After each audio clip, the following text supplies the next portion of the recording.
Social media पर आए दिन हमें ऐसे बहुत से वीडियोस देखने को मिलते हैं जिसमें लोगों को चलते फिरते हंसते गाते हार्ट अटैक हो जा रहा है। बहुत से ऐसे वीडियोस हमने ऐसे भी देखे होंगे जिसमें सीपीआर देकर उसी वक्त उस इंसान की जान बचाई जा रही है।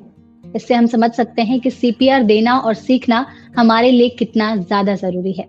ऐसे में एनबीटी दिल की बात सेशन में आज हमारे साथ दो बहुत ही स्पेशल डॉक्टर्स मौजूद हैं। बहुत ही एक्सपीरियंस डॉक्टर्स हमारे साथ हैं जो हार्ट डिजीज और हार्ट अटैक से रिलेटेड बहुत से क्वेश्चंस जो ऑडियंस के इस वक्त दिमाग में होंगे, बहुत से लोग जानना चाहते हैं, उसके बारे में हमें बताएंगे। इस सेशन में हमारे साथ डॉक्टर संजय कुमार हैं, डायरेक्टर कार्डियोलॉजी फोर्टिस फरीदाबाद। साथ ही हमारे साथ डॉक्टर कुमार राजीव हैं, consultant interventional cardiologist, Kokilaben Dhirubhai Ambani hospital, Navi Mumbai. Welcome doctors, इस सेशन में आपका बहुत बहुत स्वागत है। तो डॉक्टर संजय, मेरा पहला सवाल आपसे यही होगा कि कार्डियक अरेस्ट और हार्ट अटैक ये दोनों अलग अलग टर्म हैं। दोनों के सिम्टम्स क्या हैं और कैसे ये दोनों डिफरेंस है और क्या अलग अलग दोनों के सिम्टम्स है, प्लीज उसके बारे में बताइए। मैम देखिए, कार्डियक अरेस्ट एक कंडीशन है जिसमें हार्ट रुक गया है, यानी हार्ट की बीटिंग इरेगुलर हुई है। ठीक है, वो एक इमरजेंसी बन जाती है अगर आपने उस समय सीपीआर नहीं दिया या एसीलेस सिस्टम्स नहीं एक्टिवेट किए तो patient will die within 2 minutes. हाँ, ये बात सच है कि कार्डियक अरेस्ट का प्रमुख कारण हार्ट अटैक है, बट सारे कार्डियक अरेस्ट सिनोनिमस नहीं है हार्ट अटैक से। हार्ट अटैक एक प्रमुख कारण है कार्डियक अरेस्ट का। कार्डियक अरेस्ट तब होता है जब किसी भी कारण से दिल की धड़कन इरेगुलर हो जाए, रुक जाए या बहुत ही केओटिक हो जाए, तो बॉडी के किसी भी पार्ट को खून नहीं मिलता। ब्रेन को खून नहीं मिलेगा तो आदमी बेहोश होकर गिर जाएगा। तो उस समय कार्डियक मसाज एक लाइफ सेविंग थिंग है, सीपीआर एक लाइफ सेविंग थिंग है, तब तक कि बाकी केयर आ सके। इसलिए जनरल पब्लिक को सीपीआर सीखना बहुत जरूरी है। यस डॉक्टर, ये बात आपने बहुत सही की कि आज के टाइम पे हमें सीपीआर सीखना कितना ज्यादा जरूरी है। मेरा दूसरा सवाल डॉक्टर राजीव आपसे ये होगा कि आदमी और औरत दोनों में हार्ट अटैक के जो सिम्टम्स होते हैं वो अलग होते हैं, उनकी बॉडी अलग अलग साइन देती है। तो क्या है आदमी और औरत दोनों में अलग अलग सिम्टम्स हार्ट अटैक से रिलेटेड, प्लीज उसके बारे में हमारी ऑडियंस बताइए। सबसे पहले हमें ये जानना है कि हार्ट अटैक आते क्यों हैं। हार्ट अटैक में क्या होता है, हमारे जो हार्ट के जो ब्लड वेसल्स होते हैं उसमें अचानक बंद हो जाती है, 100% ब्लॉक हो जाते हैं। इससे क्या होता है, हार्ट मसल्स को ब्लड सप्लाई मिलती नहीं है, ऑक्सीजन मिलती नहीं है, और जिसके कारण हार्ट अटैक आता है। ये इसकी सीवियरिटी काफी वेरी करती है।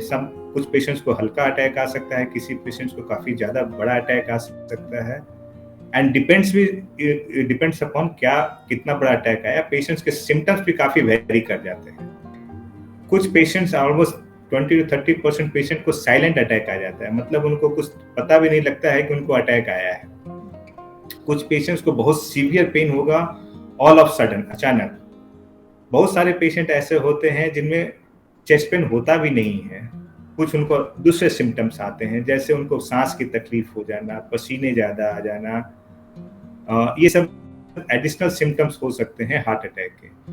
Most of the time male female the most common symptom, जो सबसे कॉमन तकलीफ जो आते हैं पेशेंट्स को, वो होते हैं चेस्ट में पेन होना। चेस्ट में लेफ्ट साइड पेन होता है।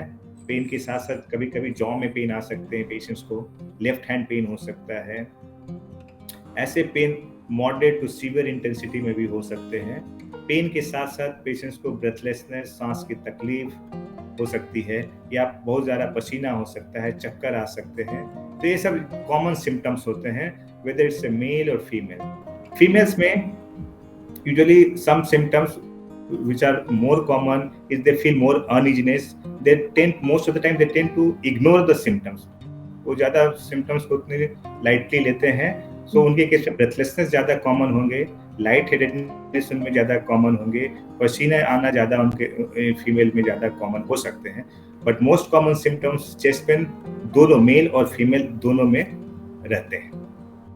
ओके, तो ये आपने काफी अच्छे से एक्सप्लेन कर दिया कि आदमी और औरत दोनों में क्या सिम्टम्स होते हैं, हार्ट अटैक से पहले हमारी बॉडी क्या हमें साइन देती है। डॉक्टर संजय, मेरा इसी से रिलेटेड आपसे एक और सवाल होगा कि जैसा हमें डॉक्टर राजीव ने बताया कि बहुत से लोगों को साइलेंट अटैक आता है, बहुत से लोगों को चेस्ट में पेन होता है, बहुत से लोगों को थाइज में, शोल्डर्स में भी पेन होने लगता है। तो कई बार लोग इसे गैस के अटैक से भी जोड़ लेते हैं। कई ऐसे पेशेंट्स होते हैं जिन्हें ऐसा लगता है कि उन्हें गैस का अटैक आ रहा है, फिर बाद में पता चलता है हार्ट अटैक है। और कई लोग ऐसे होते हैं जिन्हें मतलब लगता है कि ये हार्ट अटैक ही है, बट वो बाद में पता चलता है कि गैस का अटैक है। तो इसको हम कैसे डिफरेंशिएट कर सकते हैं, जो गैस का अटैक होता है और हार्ट अटैक को? हाँ मैम देखिए, हार्ट अटैक के सिम्टम्स बहुत वेरिएबल हैं। हार्ट का पेन जबड़े से लेके नाभि तक कहीं भी हो सकता है। जबड़े से ऊपर नहीं होता, नाभि से नीचे नहीं होता, बट इस एरिया में कहीं भी हो सकता है। बहुत वेरिएबल है मैम। जो हम ट्रेडिशनली कहते हैं ना कि बाएं हाथ की तरफ दर्द जाता है, बाएं तरफ दर्द, वो अगर हम डाटा देखें तो वो सिर्फ 7% लोगों में होता है, 7% लोगों में। उससे ज्यादा तो राइट हैंड में दर्द जाता है, जो कि 12% में जाता है। तो वो ट्रेडिशंस अलग है।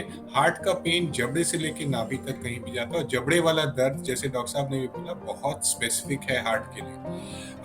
और जहां तक रहा गैस के सिम्टम्स, मैम ये वेरिएबल है, और ऐसा कोई क्लिनिकल पैरामीटर नहीं है जिसपे भी आप गैस और हार्ट के पेन को आप क्लिनिकली बता पाओ कि ये गैस का है या हार्ट का। दोनों ही बहुत वेरिएबल है। बट जनरली अगर देखा जाए तो मैं कहूँ, पहले गैस की दर्दें हार्ट जान का खतरा नहीं मोलती। तो इसलिए जब भी कोई इस तरह के सिम्टम्स, जबड़े से लेके नाभि में कोई भी सिम्टम्स आ रहे हैं परसिस्टेंटली, उसके साथ स्वेटिंग हो रहा है, अनईजीनेस हो रही है, एक सेंस ऑफ ना कहते हैं इम्पेंडिंग डूम में, मुझे कुछ हो जाएगा, ये सब कुछ फीचर्स हैं जो ना हार्ट की तरफ ज्यादा पॉइंट करते हैं। ये सब सिम्टम्स हो रहे हैं तो आपको हॉस्पिटल ही आना पड़ेगा। आपकी ईसीजी होगी, आपका इको होगा, और एक ब्लड टेस्ट होगा हार्ट अटैक का, जो ही आपको रूल आउट कर सकता है कि ये हार्ट का पेन हो रहा है या आपको गैस का पेन हो रहा है। बट जस्ट बातचीत में या क्वेश्चंस पूछ के आप एक एक्सपीरियंस्ड आदमी शायद थोड़ा बहुत बता पाए, बट एरर मार्जिन काफी ज्यादा है। इसीलिए गैस और हार्ट के पेन्स की कंफ्यूजन हमेशा रहती है। ओके, तो इसको आपने फिर भी काफी अच्छे से ब्रीफ किया। आगे बढ़ते हैं डॉक्टर राजीव, मेरा आपसे ये सवाल होगा कि बहुत सारे लोग जब हार्ट अटैक आता है तो पैनिक करने लगते हैं, उन्हें तुरंत से समझ में नहीं आता है कि क्या करें अगर सामने किसी को हार्ट अटैक आ गया।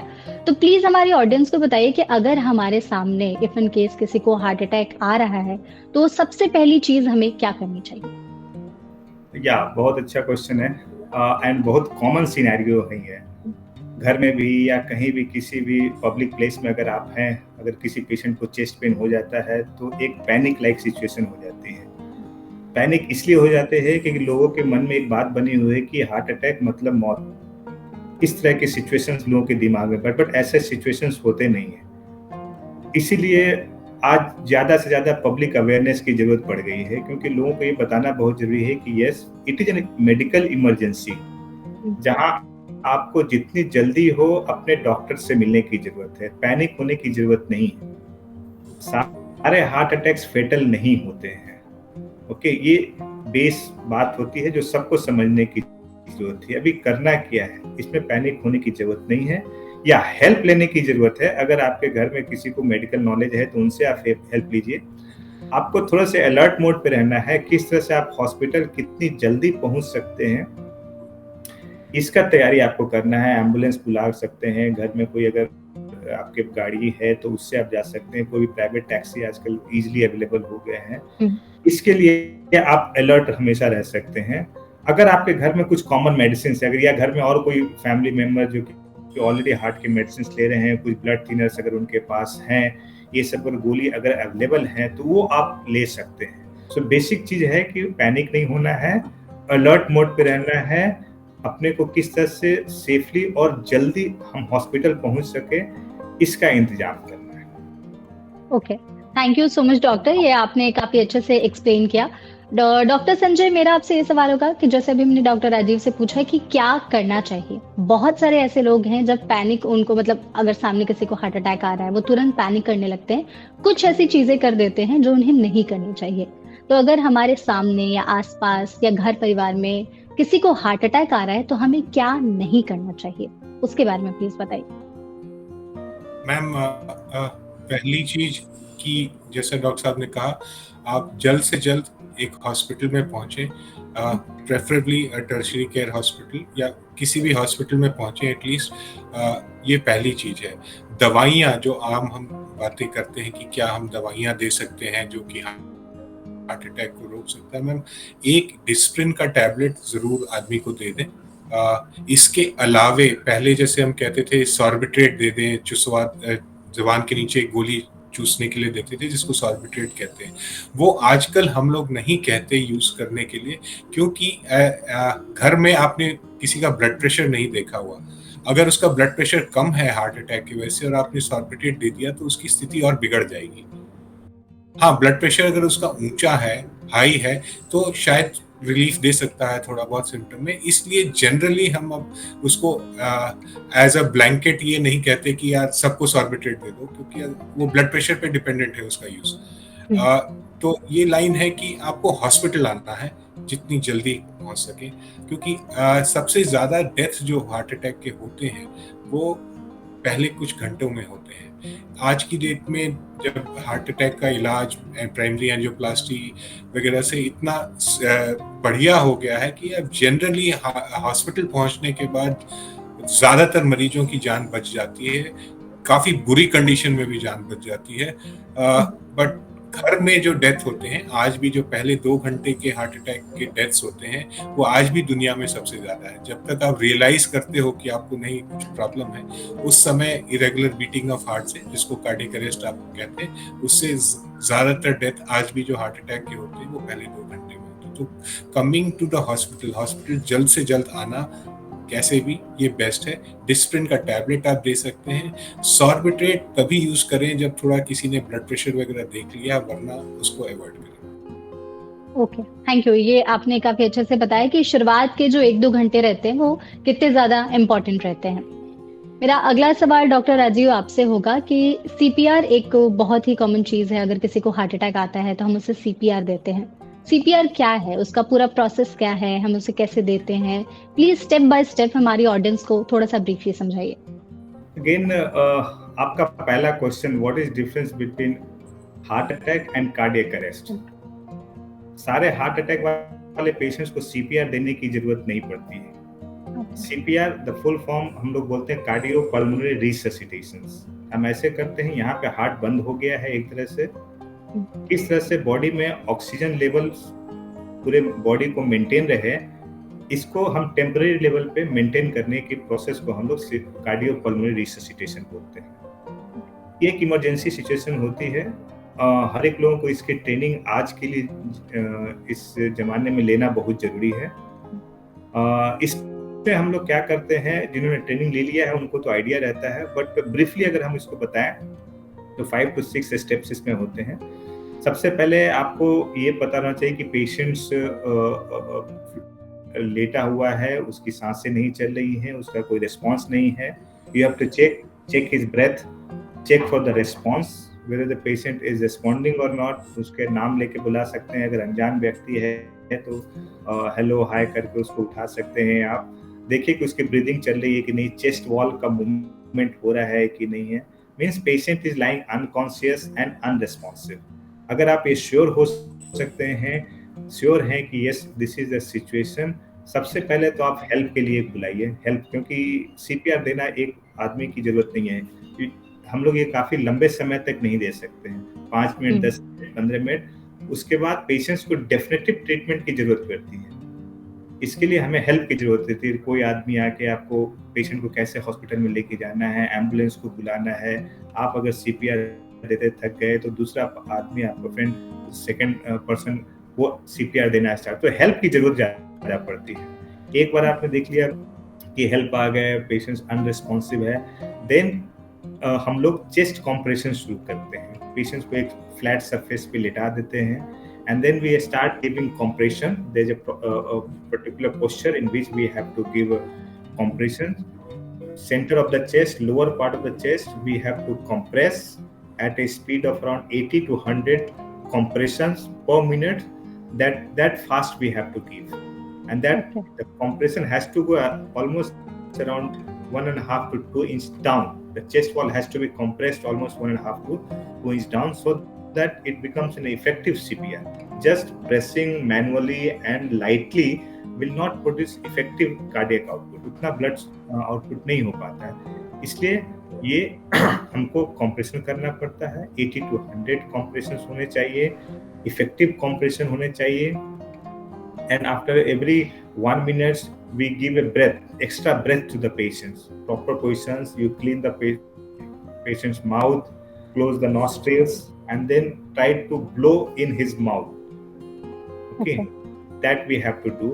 And after each cycles, we have to check whether the patient is responding or not. Patient का रिस्पॉन्स आ रहा है कि नहीं। अगर पेशेंट रिस्पॉन्स आ रहा है तो देन हमें सीपीआर बंद कर देना है वहाँ पे। अगर पेशेंट का रिस्पॉन्स नहीं आ रहा है तो we have to continue the CPR. उसके बाद सीपीआर का पेशेंट का रिस्पॉन्स नहीं आ रहा है, आपके पास अगर डिफिब्रिलेटर अवेलेबल है तो डिफिब्रिलेटर लेके आइए, पैडल को चेस्ट के ऊपर लगाइए एंड देन आप उनको डीसी शॉक दे सकते हैं। उसके बाद अगर ये इतना करने के बाद भी पेशेंट का कोई रिस्पांस नहीं आ रहा है, एम्बुलेंस आई है, continue CPR, don't stop it. Continue CPR ambulance में डालिए, हॉस्पिटल में लेके जाइए, ईसीजी लगाइए, देखिए कैसा है क्या नहीं है, and then if require put the patient on ventilator. BP कम है तो बीपी बढ़ाने की मेडिसिन, तो काफी सारी चीजें वहां पे शुरू होती है। But basic CPR is the chest compression at a rate of 80 to 100 compression per minute। बीच में आपको उनको एडिशनल ब्रेथ देना है एंड चेक करना है कि उनका रिस्पांस वापस आया है या नहीं। ओके, ये आपने काफी अच्छे से सीपीआर का जो पूरा प्रोसेस है उसको एक्सप्लेन किया, बहुत ही डिटेलिंग में समझाई। आई होप हमारी ऑडियंस जो इस वक्त हमारी वीडियो देख रही होंगी उन्हें इससे बहुत ज्यादा इन्फॉर्मेशन मिली होगी। आगे बढ़ते हैं। डॉक्टर संजय, मेरा आपसे सवाल होगा कि जैसे डॉक्टर राजीव ने सीपीआर के बारे में एक्सप्लेन किया तो कई बार लोगों के मन में ये सवाल भी उठता है कि सीपीआर देते वक्त हम हार्ट पर इतना प्रेशर डालते हैं कि हड्डियां टूटने का भी डर रहता है, तो इस बात में कितनी सच्चाई है और क्या सच में ऐसा हो सकता है या कभी ऐसा कोई केस आपने देखा है? प्लीज उसके बारे में बताइए। मैम, अगर इफेक्टिव सीपीआर दिया गया तो जैसे डॉक्टर साहब ने कहा कम से कम 2 इंच तक आपको चेस्ट को कंप्रेस करना है, तभी वो इफेक्टिव होगा, क्योंकि हार्ट तो एक हड्डी के केज के अंदर है। तो इफेक्टिव सीपीआर में तो हड्डियां टूटेंगी ही। अगर हड्डियां नहीं टूटी हैं तो सबसे ज्यादा चांस है कि इफेक्टिव सीपीआर नहीं हुआ। बट जो रिब्स जो ये टूटती हैं, इनके लिए कुछ करना नहीं होता, वो समय के साथ खुद हील हो जाती है। उसके लिए ना कोई प्लास्टर लगता है, ना कुछ पेन किलर्स लेने होते हैं। हड्डी के टूटने के दर्द से आदमी की जान नहीं जाती, बट एक सीपीआर से आप आदमी को दूसरी जिंदगी दे देते हैं। हड्डियां टूटना तो कॉमन है, और अगर इफेक्टिव सीपीआर दिया गया है तो हड्डियां तो टूटेंगी। वन पॉइंट, जैसे कि अगर आदमी को पहले से पता है सीपीआर कैसे देना है, अगर उसको पता है कि लोकेशन किस जगह पे हमें कंप्रेस करना है, अगर पर्सन को आइडिया है तो ये कॉम्प्लिकेशंस होने के चांसेस काफी कम हो जाते हैं। ये प्रॉब्लम तब आती है जब आदमी कभी सीपीआर दिया नहीं है, किसी से सुना है एंड देन वो गलत जगह पे कंप्रेशन करना शुरू करता है, rather than centre of chest. अगर वो रिब्स की हड्डियों को अगर दबाना शुरू कर देता है तो ऐसे केस में रिब्स की हड्डियां टूटने के चांसेस ज्यादा हो जाते हैं।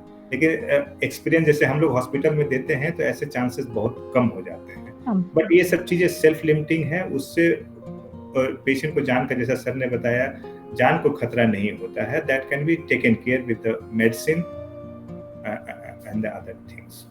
इससे हमें समझ में आता है कि सीपीआर हमारे लिए जानना कितना जरूरी है, सीखना कितना ज्यादा जरूरी है आज के टाइम पर, जिस हिसाब से केसेस भी बढ़ रहे हैं। डॉक्टर राजीव, मेरा आपसे एक और इसी से रिलेटेड सवाल होगा कि ऐसा क्या एक फर्स्ट एड बॉक्स टाइप का हम अपने आसपास रख सकते हैं या कुछ ऐसी चीजें, दवाइयां रख सकते हैं अगर हमारे आसपास कोई हार्ट पेशेंट है उसके लिए, इफ इन केस उन्हें अगर अचानक से हार्ट अटैक आ जाता है तो उसके बारे में बताइए। यस, आई थिंक सभी के घर में हार्ट अटैक और दूसरी फर्स्ट एड बॉक्स तो होती ही है। इस फर्स्ट एड बॉक्स में कुछ मेडिसिन हमेशा रहनी चाहिए इस हार्ट अटैक जैसे सिचुएशंस को टैकल करने के लिए। उसमें सबसे इम्पोर्टेंट जो दवा होती है वो ब्लड थिनर की दवा होती है। जैसा सर ने बताया, डिस्प्रिन 325 च्यूएबल टैबलेट्स आते हैं मार्केट में। अगर किसी को भी इस तरह से घर में लग रहा है, डाउटफुल सिचुएशन है, तो डिस्प्रिन उनके मुंह में देना है, उनको बोलना है च्यू करना है, या फिर पानी में पहले से डिसॉल्व करके डायरेक्ट आप पानी, तो एक्शन फास्ट हो जाता है। ये आपको swallow नहीं करना है, you have to chew it। तो डिस्प्लिन तो हर एक घर में होना ही चाहिए, हर एक घर के फर्स्ट एड बॉक्स में होना चाहिए। कुछ और ब्लड थिनर आते हैं, अगर आप रख सकते हैं तो बहुत अच्छी बात है, जिसको हम लोग क्लोपिडोग्रेल बोलते हैं। ये भी एक पावरफुल ब्लड थिनर है। ये भी इमरजेंसी सिचुएशन में हम लोग को देने की जरूरत पड़ती है। स्पेशली हम लोग जब कंफर्म हो जाते हैं कि यस पेशेंट को हार्ट अटैक है, तो हम लोग ये क्लोपिडोग्रेल की भी टैबलेट देते हैं। यूजुअली हम लोग 300 मिलीग्राम देते हैं जब हम लोग कंफर्म हो जाते हैं कि पेशेंट्स को हार्ट अटैक है। इसके अलावा जैसा सर ने बताया, सॉर्बिटेक टैबलेट है, but again it's like blessing in disguise.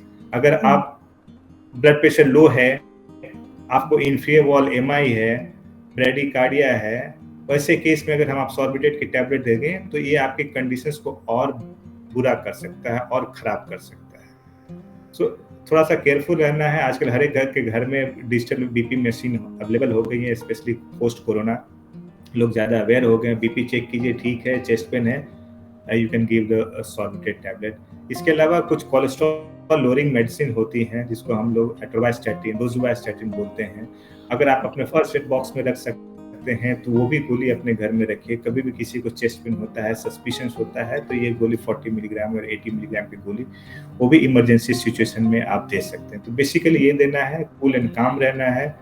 अगर पेशेंट कॉन्शियस है तो एक ग्लास पानी भी आप उनको दे सकते हैं ताकि वो रिलैक्स फील करें। अच्छे एनवायरनमेंट में उनको बैठाना है और जल्दी से जल्दी हॉस्पिटल पहुंचने की कोशिश करना। ओके, थैंक यू डॉक्टर, ये काफी आपने अच्छे से एक्सप्लेन किया। आगे चलते हैं। मेरा अगला सवाल डॉक्टर संजय आपसे होगा कि अगर किसी पेशेंट को पहले भी हार्ट अटैक आ चुका है और उनकी जान बच गई है, तो आगे के लिए उन्हें क्या प्रिकॉशंस और रखने चाहिए अपने लिए? मैम, लाइफस्टाइल चेंजेस और दवाइयाँ। फर्स्ट थिंग है वॉक। आप जितना चलेंगे, आप जितने पार्क के चक्कर लगाएंगे, उतने आप हॉस्पिटल के चक्कर कम लगाओगे। तो बहुत सारे गाइडलाइंस हैं, 10,000 स्टेप्स, 5 किलोमीटर अ डे, बहुत सारे हैं। किसी को भी फॉलो करें। बेसिक पॉइंट है चलना है आपने। चलना जरूरी है। कितना स्पीड से चलना है, ये मैं कहता हूँ सिम्टम लिमिटेड एक्सरसाइज करें और चलें।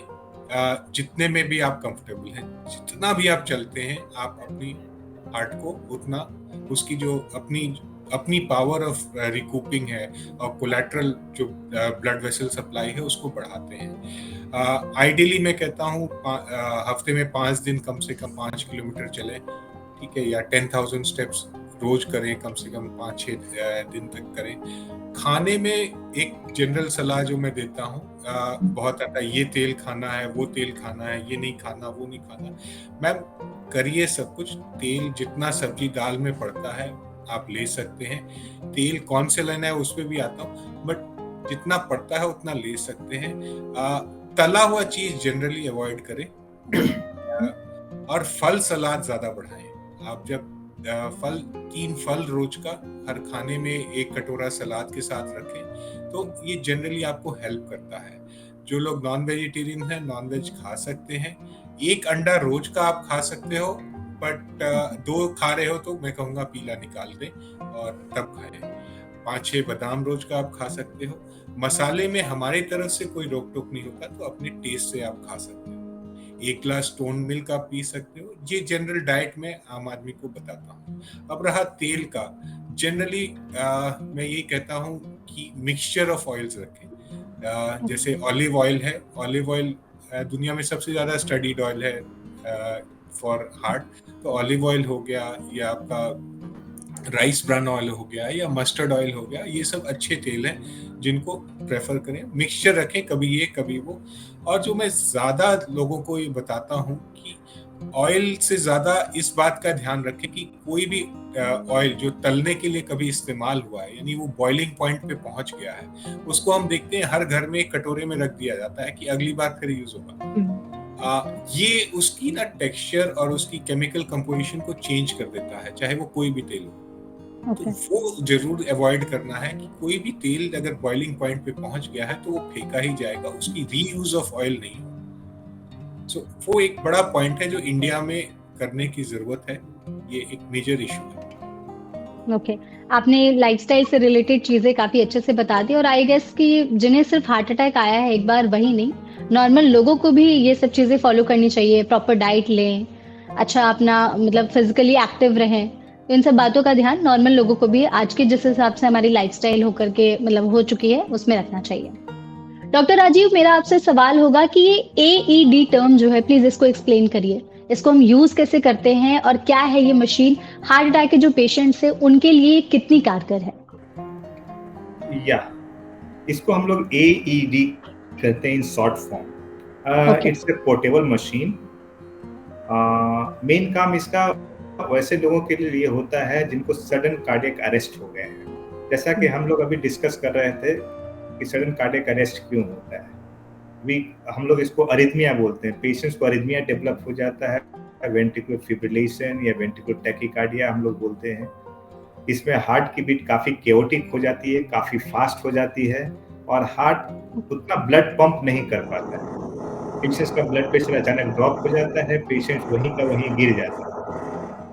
ऐसे पेशेंट्स के अगर हार्ट के रिदम को अगर कंट्रोल करना है तो हमें इस मशीन की जरूरत होती है, एईडी मशीन की जरूरत होती है।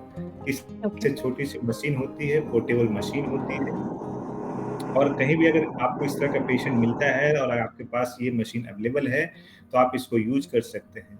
इस मशीन में कुछ वायर लगे रहते हैं, दो पैड लगे रहते हैं। आपको पेशेंट के चेस्ट वॉल पे पैड को उसको अप्लाई करना है। ये एईडी मशीन होती है जो कि आपको वॉइस कमांड भी देती रहेगी कि आपको ये करना है, आप चेस्ट खोलें, पैड लगाएं, फिर ईसीजी वो डिटेक्ट करेगा, फिर बोलेगा आपको कि ये शॉक देना है तो आपको वो बटन दबाना है and that machine will deliver the shock. और उससे क्या होता है कि पेशेंट का जो रिदम जो खराब हो गया था वो वापस नॉर्मल आ जाता है, हार्ट की बीट नॉर्मल हो जाती है, पेशेंट्स का ब्लड प्रेशर ठीक हो जाता है और ऑल ऑफ सडन पेशेंट को लगेगा अरे मेरे को क्या हुआ, I am all fine. So that is the advantage of AED. आजकल सारे पब्लिक प्लेस पे इट इज रिकमेंडेड कि कहीं भी मॉल हो, सिनेमा हॉल हो, स्टेडियम हो, सब जगह पे एईडी मशीन अवेलेबल होना चाहिए। हमारे हॉस्पिटल में तो अवेलेबल रहता ही है, but it's a life-saving machine. Every society should have, and the most important, सबको ये पता होना चाहिए कि कैसे यूज करना है, क्योंकि इसके यूज से आप किसी की जान को बचा सकते हैं। थैंक यू डॉक्टर, आपने बहुत अच्छे तरीके से बताया इसके बारे में। आई गेस हमारी बहुत सारी अगर ऑडियंस जो वीडियो देख रहे होंगे उन्हें नहीं पता होगा इसके बारे में। इस वीडियो के जरिए उन्हें इस एईडी मशीन के बारे में आई थिंक अच्छे से क्लियर जानकारी मिल गई होगी।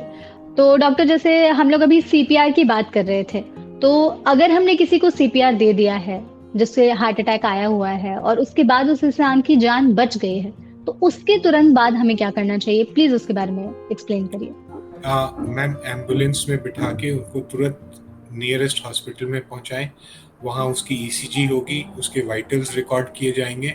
बेस्ड ऑन दैट ये डिसाइड होगा कि ये हार्ट अटैक है नहीं है। अगर हार्ट अटैक है, हार्ट अटैक दो मोटा मोटी में कहूँ जिसको हम हार्ट अटैक मानते हैं वो है एसटी एलिवेशन एमआई। ये एक टेक्निकल टर्म है, ST elevation MI. ST elevation MI है तो तुरंत पेशेंट को मोस्ट सेंटर्स में अगर कैथ लैब है तो पेशेंट से बात करके उसे कैथ लैब ले जाया जाएगा, उसकी एंजियोग्राफी होगी और मोस्ट लाइकली जो आर्टरी जिससे हार्ट अटैक है उसमें एक स्टेंट लगेगा। ये लाइफ सेविंग ही नहीं है, आगे की लाइफ की क्वालिटी कैसी होगी उस पर डिपेंड करता है कि कितनी जल्दी ये प्रोसीजर किया है। Okay, thank you doctor.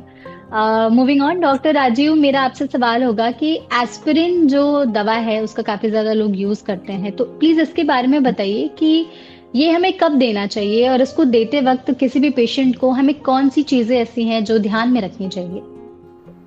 या एस्पिरिन मोस्ट कॉमनली जो हम लोग यूज करते हैं, बेसिकली यूज करते हैं एज ए एनाल्जेसिक।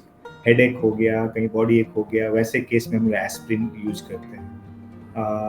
इसका जो मॉलिक्यूल होता है एसिटाइल सैलिसिलिक एसिड होता है, बट इसका एक एडिशनल प्रॉपर्टी है that is anti platelet activity. मतलब हमारे ब्लड के अंदर जो प्लेटलेट हैं जो कि ब्लड क्लॉट बनाते हैं उसको ये एक जगह नहीं आने देते हैं, क्लम्प नहीं होने देते हैं, तो उनको इनहिबिट करते हैं। तो उससे क्या होता है कि अंदर अगर किसी के बॉडी के अंदर अगर क्लॉट बनने की टेंडेंसी हो रही है तो ये उसको इनहिबिट करता है। ये इसका सबसे इम्पोर्टेंट कारण है। हार्ट अटैक में क्या होता है, ब्लड क्लॉट बन जाते हैं, अचानक ब्लड फ्लो हो रहा है, हार्ट के नली के अंदर डैमेज एंड देयर क्लॉट बनते हैं और सडन कट ऑफ हो जाता है ब्लड सप्लाई ऑर्गन्स को नहीं मिलते हैं। तो इसको बचाने में ये एस्पिरिन बहुत हेल्पफुल रहता है। Yes, okay. देने के पहले ये इम्पोर्टेंट है कि आप थोड़ा सा श्योर हो जाएं कि पेशेंट्स को यस हार्ट अटैक से ही पेन हो रहा है कि नहीं। उसके लिए थोड़ा सा एक्सपर्टीज चाहिए, आपको डिफरेंशिएट करना पड़ेगा किस तरह का पेन है, कार्डियक है, नॉन कार्डियक है, वो थोड़ा सा आपको आइडिया होना चाहिए। लेकिन सेफ मॉलिक्यूल है, you can give to even if you are having some kind of suspicion also. ध्यान देना है कि जब भी इमरजेंसी में इसको खाने के लिए नहीं देना है, इसको च्यूई करना है, या तो फिर ग्लास में एक पानी में आप डिस्पिन को डाल दें, अगर वो डिसॉल्व होता है तो आप पी लें, तो यहाँ एक्शन इमीडिएटली शुरू हो जाती है विद इन 5 मिनट्स 10 मिनट्स। लेकिन आप जब सोलो लेंगे तो it will take 30 minutes to 1 hours to start its action. या कुछ चीजों को और ध्यान रखना है कि कुछ लोग एस्पिरिन से सेंसिटिव होते हैं, एलर्जी हो जाती है उनको, या जो एस्थमा वाले पेशेंट्स होते हैं उनको ये तकलीफ कर सकता है। तो अगर इस तरह की हिस्ट्री है तो ये एस्पिरिन को अवॉइड कर सकते हैं। और कुछ पेशेंट्स एस्पिरिन अगर पहले से हिस्ट्री है, गैस्ट्रिक अल्सर का हिस्ट्री है, पहले से उनको खून की उल्टी वगैरह हो चुकी है, या पहले कुछ गैस्ट्रिक सर्जरी वगैरह हो गई है, तो ऐसे केसेस में हम लोग जनरली एस्पिरिन को अवॉइड करने के लिए बोलते हैं, बट इमरजेंसी केसेस में दिया जा सकता है। ठीक है, ये काफी अच्छी इन्फॉर्मेशन दी है आपने, thank you so much for this. आगे बढ़ते हैं। डॉक्टर संजय, एक और सवाल होगा, जैसे हम अभी बात कर रहे थे सिम्टम्स के बारे में कि हार्ट अटैक के पहले हमारी बॉडी हमें क्या साइन दे रही होती है, क्या सिम्टम्स। तो खुद को दिखने वाले जो सिम्टम्स होते हैं उसके अलावा क्या किसी और को देख के, या सामने कोई अगर हमारे आसपास फैमिली मेंबर है उनको देख के कुछ ऐसे सिम्टम्स पता लगाए जा सकते हैं कि हाँ उन्हें आगे चलकर हार्ट अटैक होने वाला है या कोई दिल की बीमारी? मैम जनरली ऐसे जैसे कहे ना कि आप चल रहे हो, एक्सर्ट कर रहे हो, तो वो पसीने पसीने हो जा रहा है, सांस फूलने लगी है, कोई छाती पकड़ ले रहा है, ये सब साइंस हैं कि आपको एक्सर्शनल एंजाइना हो रहा है, जिसको हम एंजाइना चेस्ट पेन कहते हैं। तो अगर ये टाइमली ट्रीट नहीं हो तो आपको हार्ट अटैक होने के चांसेस ज़्यादा हैं। जनरली जैसे कहूँ कि आदमी चल रहा है, मिनिमल एग्जर्शन में सांस फूलने लग गई, पसीने पसीने हो गए, ये सब साइंस हैं कि आप थोड़ा सा अलर्ट हो, अपने चेकअप्स कराएं। कुछ चीजें हैं जैसे कोलेस्ट्रॉल जमना बॉडी में, एक तो मोटापा, जैसे हम कहते हैं मोटापा है, डायबिटीज है, तो आपको 4 गुना चांसेस हैं कि आपको हार्ट की प्रॉब्लम्स हो। कई बार आप आंखों के सामने देखेंगे येलो से स्पॉट्स हो जाते हैं, डिपॉजिट्स, ये कोलेस्ट्रॉल के डिपॉजिट्स होते हैं। ये आपको बताते हैं कि आपका कोलेस्ट्रॉल हाई है। कोलेस्ट्रॉल लॉन्ग टर्म हाई रहेगा तो आपको हार्ट अटैक बनने के चांसेस ज्यादा होंगे। दूसरा एक एंगुलर क्रीज कहते हैं, कान में ये पिन्ना होता है जिसको हम कहते हैं लोग को, इसमें क्रीज एक लाइन आती है, डार्क सी लाइन आती है, एंगुलर लाइन। ये जनरली उन लोगों में होता है जिनमें कोलेस्ट्रॉल्स काफी बढ़े होते हैं। तो ये कुछ साइंस हैं, बड़े स्टबल से साइंस हैं, उसके लिए थोड़ा डॉक्टर होना जरूरी है। बट आंखों के आगे यहाँ पीला पीला डिपॉजिट्स होना ये आम आदमी भी देख लेता है। कान वाला एंगुलर क्रीज थोड़ा शायद डॉक्टरी पेशे वाला ही देख पाए। ये सब कुछ साइंस है जो आपको थोड़े मैं आम आदमी को बताना चाहूँगा कि कोलेस्ट्रॉल बढ़ने के साइंस होते हैं। ओके, थैंक यू डॉक्टर इसके बारे में बताने के लिए। डॉक्टर राजीव, जैसे हम लोग अभी बात कर रहे थे सांस फूलने और पसीना आना, तो ये सारे सिम्टम्स बहुत सारे ऐसे लोग हैं जिनमें हो सकते हैं। नॉर्मली अस्थमा के पेशेंट्स में भी ये सिम्टम्स देखने को मिलते हैं, तो कैसे डिफरेंशिएट करेंगे कि ये हार्ट अटैक के ही सिम्टम्स हैं? या सिम्टम्स अस्थमा हो या फिर सीओपीडी हो, हार्ट अटैक हो, या बहुत सारे दूसरे कारण भी हो सकते हैं, जैसे किसी का हीमोग्लोबिन कम हो गया हो, किसी को किडनी की बीमारी हो, तो बहुत सारे सिम्टम्स ये कॉमन होते हैं। डिफरेंशिएट करने का एक ही तरीका होता है, you have to go little more detail into the history.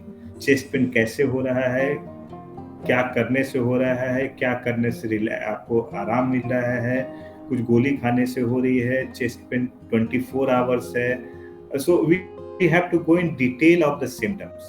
सांस फूल रही है, कैसे सांस फूलती है, बैठने पे सांस फूलती है, चलने पे सांस फूलती है, जब आप काम करते हैं तो सांस फूलती है, बैठने पे रिलैक्स हो जाते हैं, रात को जब आप सोते हैं उस समय सांस फूलती है कि नहीं सांस फूलती है, रात को सोते सोते आपको जगना पड़ता है कि नहीं जगना पड़ता है। सो ये काफ़ी सारे सिम्टम्स के डिटेल्स में हमको जाना पड़ता है तो डिफ्रेंशिएट कि ये सांस जो तकलीफ है हार्ट से रिलेटेड है, लंग से रिलेटेड है या किसी और दूसरे अंदर बीमारी पनप रही है उसके लक्षण। तो सिम्टम्स को डिलीनेट करना पड़ता है, but finally we have to take help of test. Test बिना किए हुए हम डॉक्टर भी कंफर्म नहीं बता सकते हैं कि यस आपको चेस्ट पेन है, आपको हार्ट अटैक आ गया, नहीं कर सकते। टेस्ट ही हमें ये बताता है कि पेशेंट्स को हार्ट अटैक आया है कि नहीं है। उसमें सबसे इम्पोर्टेंट आता है ईसीजी करना। ECG most of the time अगर आपको हार्ट अटैक आ चुका है आपको ये बता देगा कि आपको हार्ट अटैक है या नहीं है। बट अगेन ये भी देखा गया है कि काफ़ी सारे पेशेंट्स हमारे पास आते हैं चेस्ट पेन, उनका ईसीजी करते हैं, नॉर्मल आता है, बट अगर हम आधे घंटे के बाद रिपीट करते हैं या उसके बाद रिपीट करते हैं तो वो फिर पॉजिटिव दिखाता है। तो बेसिकली पेशेंट को ऑब्जर्वेशन में रहने की जरूरत पड़ती है, सीरियल ईसीजी करने की जरूरत पड़ती है। कुछ ब्लड टेस्ट आते हैं जिसको हम लोग CPKMB, ट्रोपोनिन T बोलते हैं, ट्रोपोनिन I बोलते हैं, वो करके देखने की जरूरत पड़ती है। एक इकोकार्डियोग्राफी आती है, 2D echocardiography, it's like a sonography of the heart.